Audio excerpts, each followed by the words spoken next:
Welcome to Sagenheim. In the previous part of the Thidrekssaga, we heard about a king that fled from Attila, about the loss of two princesses, and a long-lasting feud between two realms. So let's see what the Olden Days tell us today. Vadi was a giant in Hunaland, the son of King Vilkinus and the mermaid, about whom we already have told. He lived at the dwelling his father had given him. It is not told that he was a fighter, but rather that he was content with that which his father had given him just before he was born. And Vadi had a son named Velent.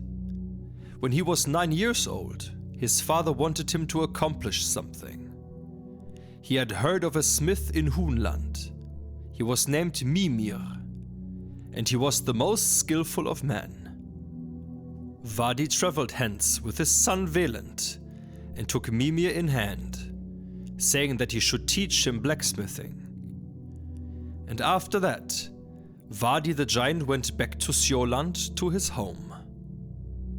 And at this time, Sigurd was with Mimir, and did much harm to the apprentices, beating and thrashing them. The giant Vadi heard that his son Velent was being badly treated by Sigurd. He sent for him, and he came home to Hunaland.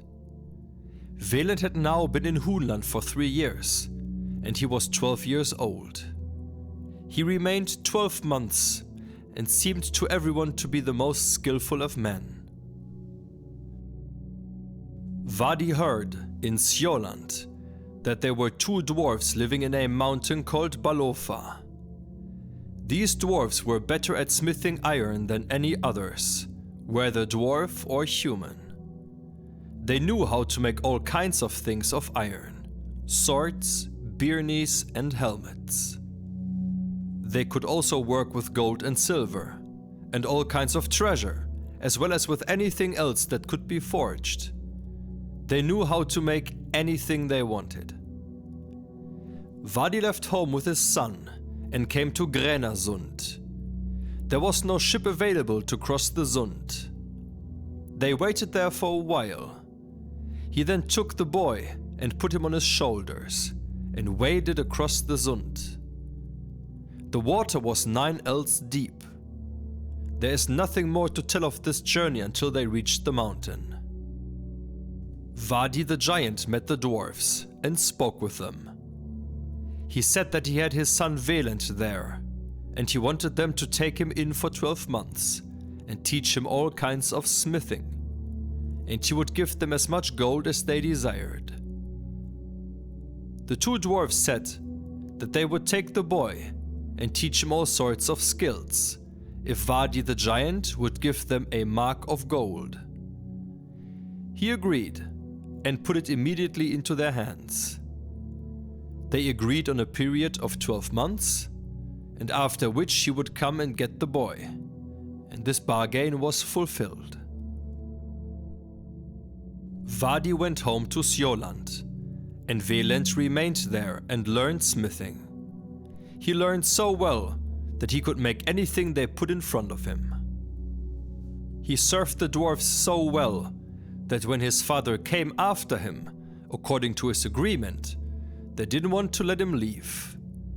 They asked Vadi to let the boy stay there another 12 months.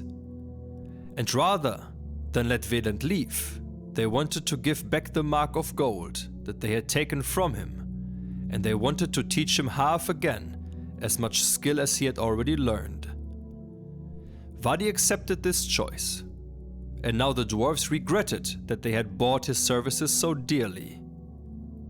They now told the giant Vadi that, if he did not come on the appointed day for his son, they would have his head cut off. Even this condition was accepted by the giant, and he prepared to go home.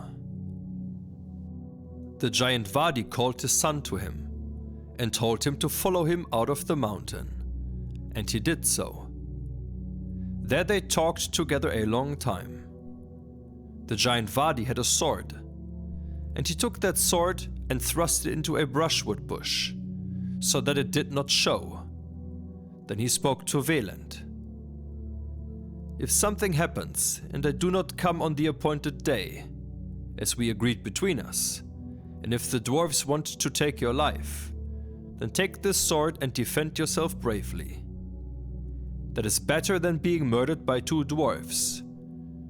I would have our kinsmen say that I had raised a son rather than a daughter, and I do not expect that I will come on the day we agreed upon." The kinsmen then parted. Vadi went home to his dwelling, and Velent went into the mountain to the dwarves, and learned half again as well as before. Before he quit, he was as skillful as the dwarves, and he served them well. His service seemed good to the dwarves, but they envied greatly how skillful he had become. It was much on their minds that he would not long enjoy his skill, because they had a pledge on his life. 12 months had now passed.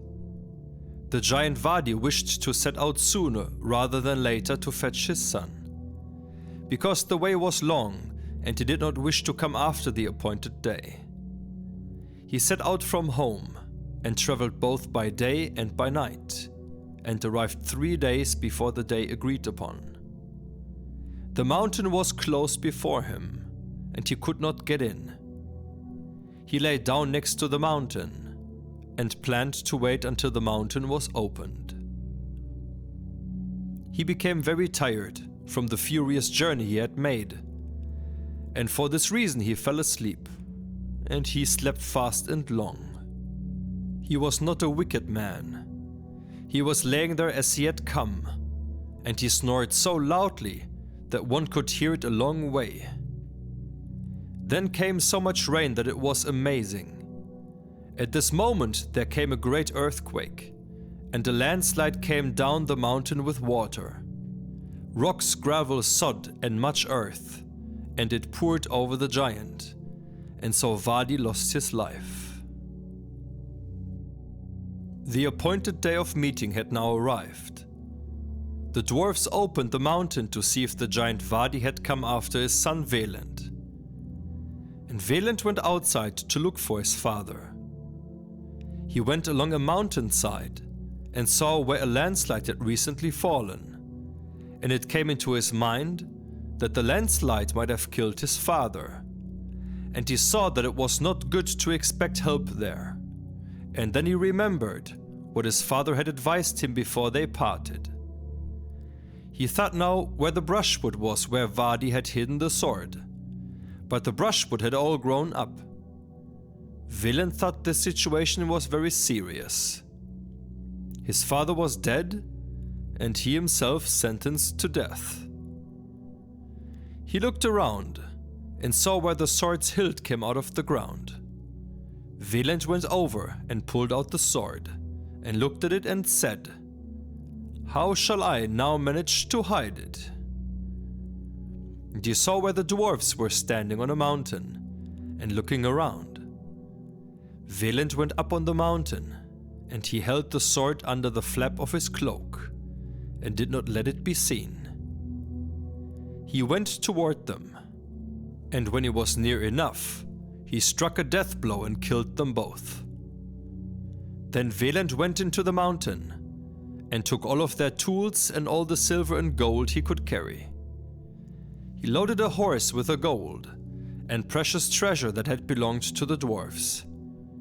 He took as great a burden as he could carry, and set out north toward Denmark. Velent had traveled as far as he could for 3 days, till he came to a great river called the Visara. He could not get across. There was a huge forest along the river, and he remained there for a while. It was a short distance from the sea. He set up camp there. He went to the bank of the river and saw a large tree standing there. He felled it to the ground. Then he split apart and hollowed out inside the part that was narrower and was turned toward the branches. He loaded his tools and his treasure into that part, and where the tree was thicker, he put in his provisions and drink. And then he got in himself and closed it up so fast and watertight that nothing could harm him. He put glass over the window that was formed in the tree. This glass was fashioned so that he could remove it when he wished. And while the glass was in place, no water could come in as long as the tree was in one piece. Now the tree lay by the water, with Velent and all of his treasure and tools inside. He shook himself inside the trunk until it slid into the river.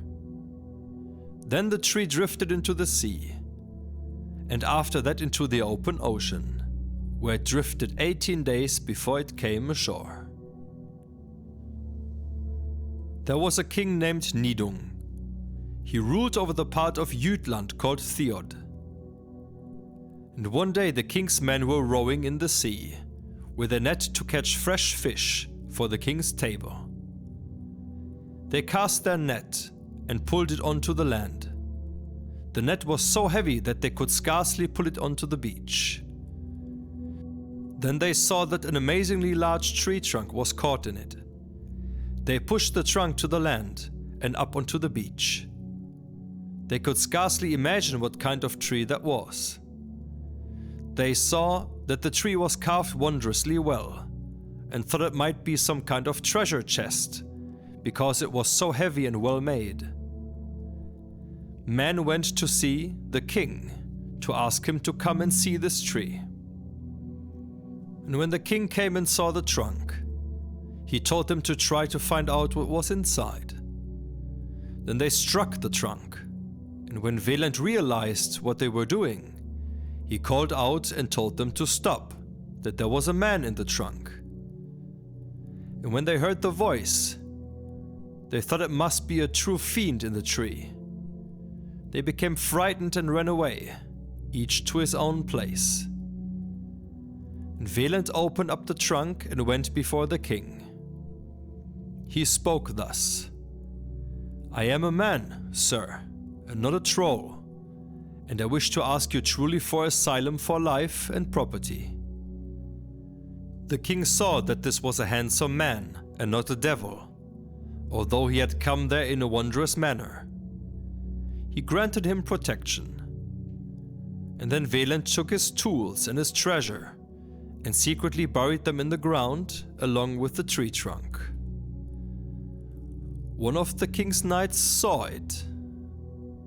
His name was Regin. And thus we come to the end of part number 12. In the next part we get to know of a royal item and its loss. A king as a guarantor, and a very special theft. So thanks for tuning in, and see you again next time, back here at Sagenheim.